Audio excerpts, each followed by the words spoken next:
Hello everybody. After watching the video today, you will be able to simplify rational expressions. So before we start, I'm going to tell you these 3 easy steps um, to simplifying rational expressions. So the first step is we're going to factor the numerator and denominator. So yes, factor is not going away. So you must be able to factor. Um, and factor by all different kinds. Factor by GCF, factoring by foiling, all kinds of factoring.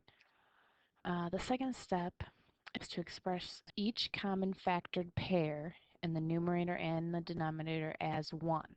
You'll see what that means in a second if it doesn't really make sense right now. And the third step is to simplify and state any restrictions. And we've been stating restrictions for the past couple days, so that shouldn't be too hard. So with this first example,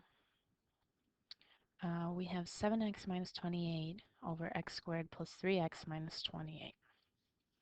So the first thing I'm going to do is factor the numerator. We're going to factor out a 7. We're left with x minus 4. And in the bottom, we're going to factor here.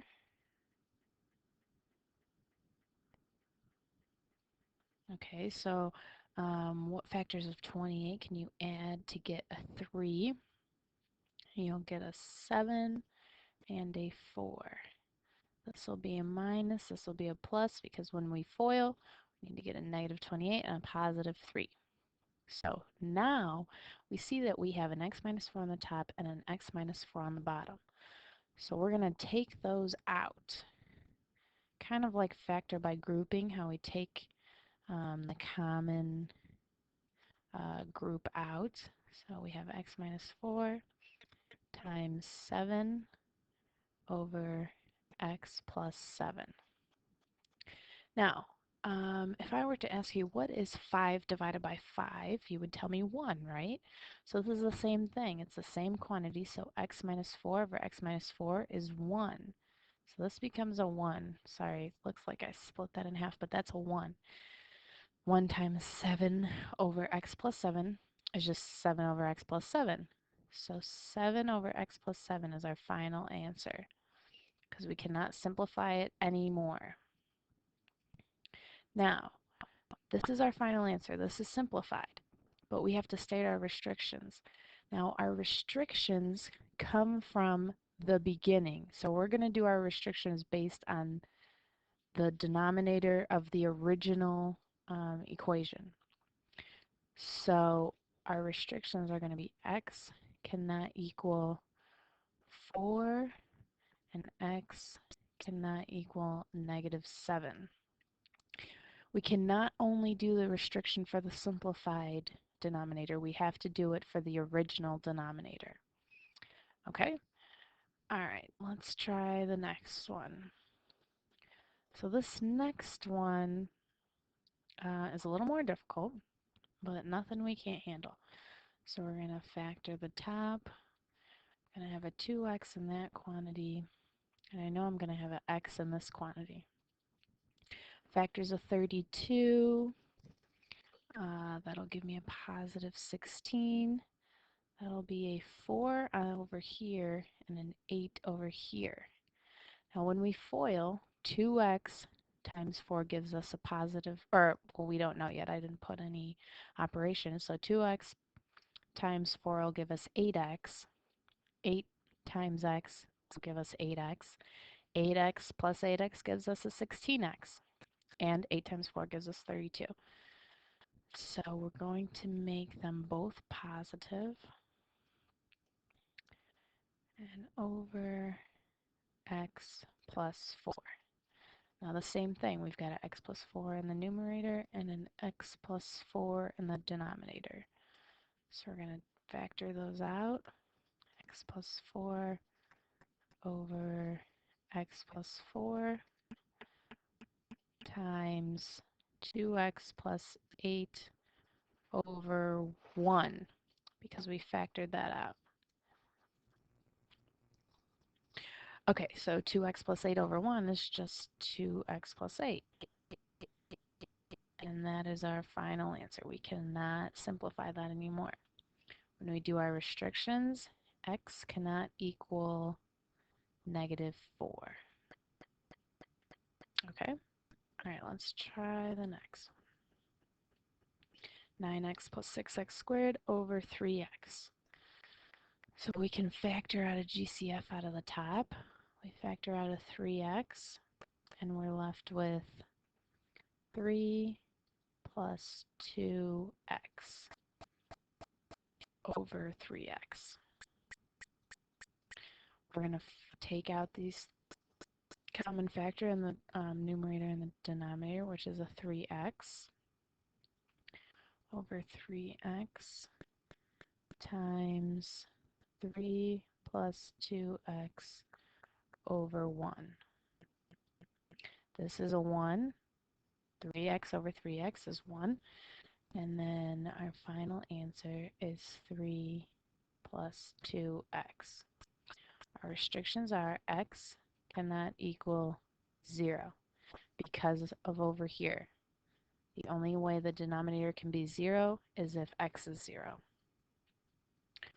All right, the next one. All right, 25 is a perfect square, so we can factor that to x plus 5 and x minus 5. And we're going to factor the denominator also to x minus 5 and x plus 3. Okay, this should be pretty simple for you guys because we've been doing this for about a month now, factoring that is. So now we're going to take out the common group from the numerator and the denominator, which is x plus 5. So we're going to take out the x minus 5 over x minus 5 times x plus 5 over x plus 3. This gives you a 1, and we're left with x plus 5 over x plus 3. This is in its simplest form. We cannot factor anymore.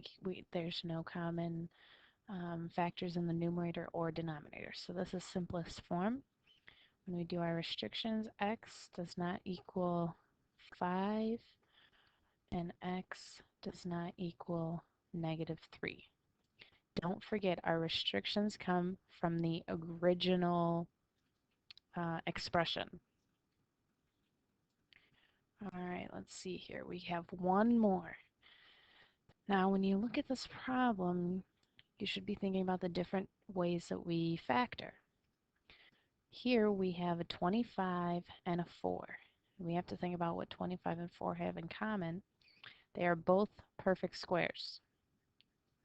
So we're going to factor, the top is already factored, so we're going to keep that the same. 2x plus 5 times x minus 2. And the denominator is going to factor to 2x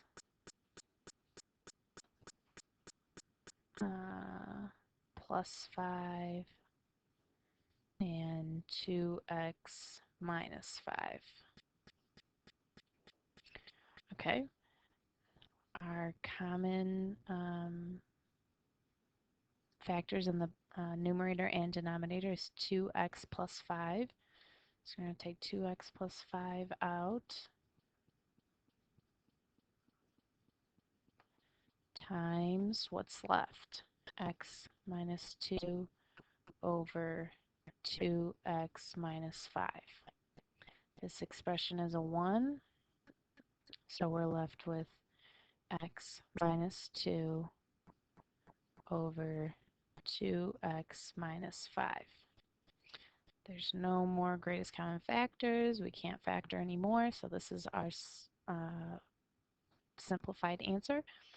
And our restrictions are x cannot equal